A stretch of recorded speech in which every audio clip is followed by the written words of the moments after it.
તો જો ભાઈ આજે પણ મીરને જવાનું છે 2 વાગે, કેમ કે અઠવાડિયા સુધી 2 થી 5 નો ટાઈમ છે. તો અત્યારે મીરભાઈ જઈ રહ્યા છે સ્કૂલે અને હું જઈ રહી છું હું જઈ રહી છું જંકુભાઈ બાના ઘરે. હમણાં હું પપ્પા પાછા જવાના. ત્યાં દાદા ની આવ્યા છે ને, હે ભગા દાદા અને નૈનાબા અને ફુવાને મજા નથી ને, મેહુલ ફુવાને એટલે જઈ રહ્યા છીએ ખબર કાઢવા હું પપ્પા. હા બધાના મમ્મી એવું કરે. પેલા મને છે ને યાદ નહોતું કે મીરને જવાનું. મેં તો ફટાફટ રસોઈ બન ટ્યુશન માંથી આવી ને ત્યાં ફટાફટ રસોઈ બનાવી દીધી અને ટિફિન આખું રેડી કરી દીધું. પછી મીર કે આજે 2 વાગે જવાનું. તો મેં મેસેજ જોયો ને તો સાચી વાત હતી, અઠવાડિયા સુધી જવાનું છે. તો ચાલો ભાઈ તમારા શૂઝ પહેરો અને હમણે 2 ને 30 આવી જશે અમારા રાહી આવે ને સીધા એટલે એમ કેજે, કેમ કે જો વાદળા જેવું છે. દોરીએથી કપડાં લઈ લે અને વાસણ ચડાવી દે. હા ઈ નો ને સ્કૂલે લઈ જાતો 1 લાખ ફ્લોર થઈ ગયા. હા 1 લાખ થઈ ગયા એમ. આ કોલર તો આમ કર્યું ઉભો રે.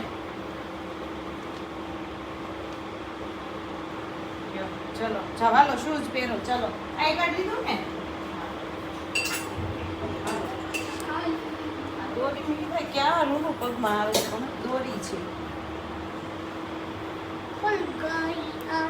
હાલ તું શૂઝ પહેર એમ કહું છું તને. માથું થોડું બોળી દેવાલ. એ છોકરા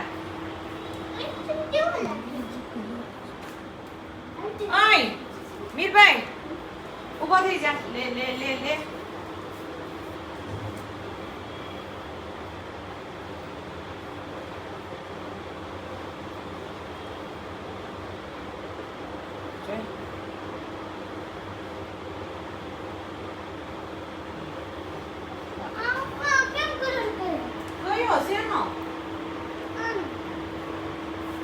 જતો મેં કાંઈ નથી કર્યું દીકા. મમ્મીએ એક કલર નથી કર્યો. હાલો હાલો પપ્પા નીચે આવ્યા છે. લે લે બેગ લઈ લે. એ ભાઈ પેલા બેગ લે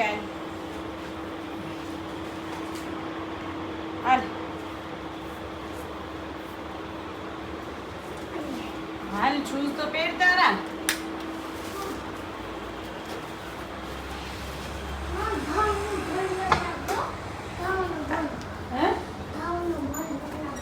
હું કરી નાખું.